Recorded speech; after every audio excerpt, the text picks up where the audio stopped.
Hi guys, I'm Wande and I usually make videos about beauty, fashion and lifestyle, but many of you have asked me to create this finance series, so I hope you are enjoying it so far. The reason why I've made this video is because many of you have seen that I've been able to buy a house, work with my sister to open a salon, and I get to travel quite a bit as well. So I hope you've enjoyed the video so far, but in this video I wanted to talk about more about using credit cards to kind of hack your credit score.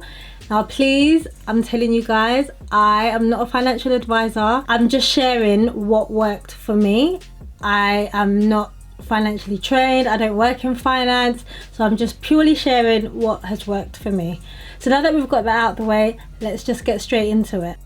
So in this video, I'm just going to talk about 10 myths that I'm just going to debunk all in this video. So this is a bonus video, so if you're watching, please hit subscribe and support.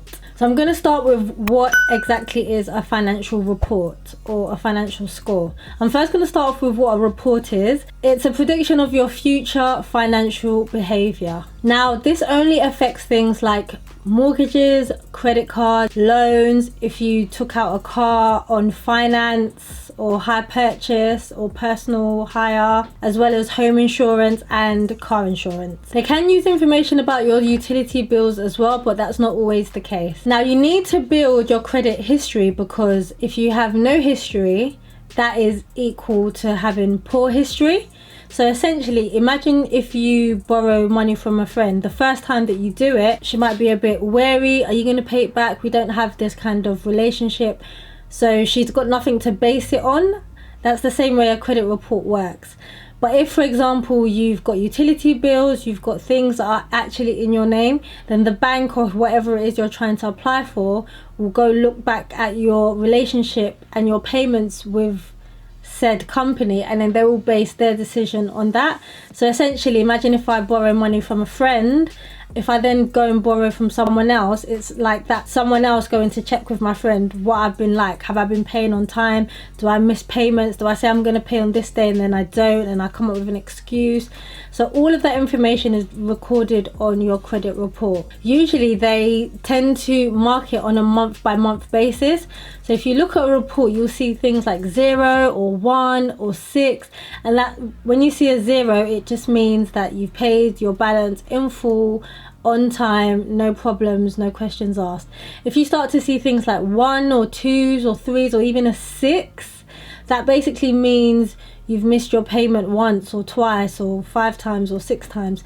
So the aim is to keep it at 0 all the time, every month. So some of the myths that I want to debunk is, number 1, just because one lender will approve you, that doesn't necessarily mean all lenders will. All lenders have different criteria which they mark you against. So you might get a £20,000 credit card with one company and you'll get declined by another, because they're trying to assess, are you good business for them? Whilst one lender might just want you to be their customer, another one might be like, actually we want customers who are earning X amount of money, they can pay off in full, they can we can sell more things to them. So sometimes it's not necessarily about your history, it's just about the criteria. Number 2, register on the electoral. That improves your credit massively, and if you don't know, it's just a way for the government, I guess, to just track everyone in the country, as well as do like a consensus, so they know how many people in the country. It's good to be on the electoral because it allows lender to place you to an address. Imagine if you're someone that's moving up and down here, there and everywhere. They need to be able to find you, they need to be able to find their money. So essentially it's just a way to kind of track where you are and confirm that you say who you say you are. Make sure your name is spelled correctly on all forms in the right order. Now I put this one because I'm Nigerian, I have 105 million names. And on some places they're not in order, and in other places they are. So when they try to search me, some of my records didn't actually show up because my name wasn't spelled exactly as. Now technology has advanced quite a bit, so there are some things that it picks up, but it's just best to just have your name in full, in order, as it is on your passport everywhere else. And if it's not, call your bank, change it up, take your passport in to confirm, and trust me, it will help you in the long run. Number 4, a good reason why you should also be checking your credit report yourself is just to confirm that, you know, all the credit that you have is correct. There's nothing dodgy on your account, because, you know, people can do fraud. So just making sure that, you know, everything is in order. I remember there was one time where I checked my account. I'd actually taken credit from a particular company. They asked me to pay within a certain time, and I did. I remember speaking to them, okay, if I pay on this time, this payment isn't going to affect my credit in any way, shape or form. And I like to ask questions like this because I know that all phone calls are recorded. So if they need to go back and clarify anything, they can go back to the phone calls. So I knew what I was doing, because I know people can be like, no, that's not what we meant. No, you ask the questions straight up and down. And it turns out I had to call them, confirm and say, listen, I called you on this particular date, you guys confirmed that this wasn't going to affect my credit, you've now put a mark on my credit report, what's happened, can you explain? It took about 3 months or 4 months maybe to sort it out, and in the end they took the mark off. And you know, the extra person that I am, I went and said this was a big inconvenience for me, and then I was able to be compensated. Moral of the story, don't mess with Wande because you will pay for it. Number 5, soft searches. A lot of people think that soft searches show up on your credit report. They don't. Essentially, a soft search is if you want to know if you're going to be eligible for something. So for example, if you're going to be eligible for a credit card, you don't want to go straight in and do the credit check, because that is going to leave a mark on your credit report, and it's also going to bring your credit score down. So you can always do what's called a soft search, and they don't show up to any lenders. You can do 1,000,001 soft searches, it doesn't matter.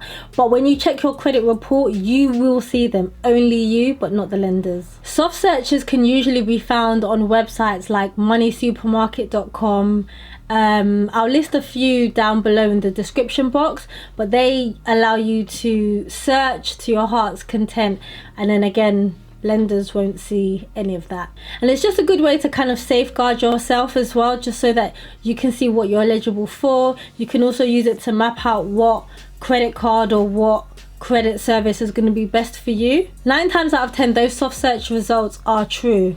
A lot of the time they can be incorrect, but if you give all the correct information, then yeah, they work in your favor. Number 6, your credit report will not show any council tax arrears that you have. It won't show any driving fines or parking tickets. If those parking tickets or fines lead you to get a default or CCJ on your account, they will show. You need to avoid this like the plague. I remember when I was much younger and my eyes was bigger than my pocket, I used to find myself in trouble quite a lot, but I always knew that getting a default or CCJ would always mess you up. So even if it means having an arrangement with your lender to pay off the bare minimum, and the bare minimum can be £1. You are legally allowed to pay as low as £1 to pay off your debt, because it shows that you're making an effort. Even if you've got £20,000 debt and you're paying off £1, you're fine. So never ever get to the point of where you have a default on your account or a CCJ, because that lasts on your account for 6 years. Are you listening? 6 years. Lenders can see things like defaults, they can see missed payments, as I mentioned earlier, and in some circumstances they can actually see bank charges as well. Luckily for me, my bank don't show that stuff, so when I was naughty with my accounts, they don't show up on my credit report, but some banks do. Number 7, lenders can only see if you've applied for credit elsewhere, but they cannot see if you've been accepted or declined. But they can guess using things like the number of credit accounts you have opened, but it doesn't tell them exactly whether you've been accepted or declined. Number 8, one of the biggest myths is lenders cannot see how often you check your credit report. If you have to check your credit report every week for some reason, because you're trying to see if it's improved because of a bill that you've paid off or a credit card you've paid off, the lenders will not see that, so check away. Number 9, another thing that doesn't show up on your credit report is your race as well as your religion. However, again, people can tell from your name, where you're from, maybe what your background is, even use stereotypes to kind of find out what parts of the world you live in, or in my case, parts of London. Number 10, your savings accounts and your savings amount doesn't show up on your credit report. So people don't know how much you've got saved or how much is in your account. They also don't know any of your medical history, and if you have a criminal history as well. None of that information shows up on your credit report. I'm gonna give you guys a bonus tip. Your credit report does dictate your rate of interest that you will receive. So if you see a credit card that is advertised at 3%, by the time you've filled out the form and done the searches for yourself, you might find that because your credit is quite poor, you're offered that same credit card at 40%.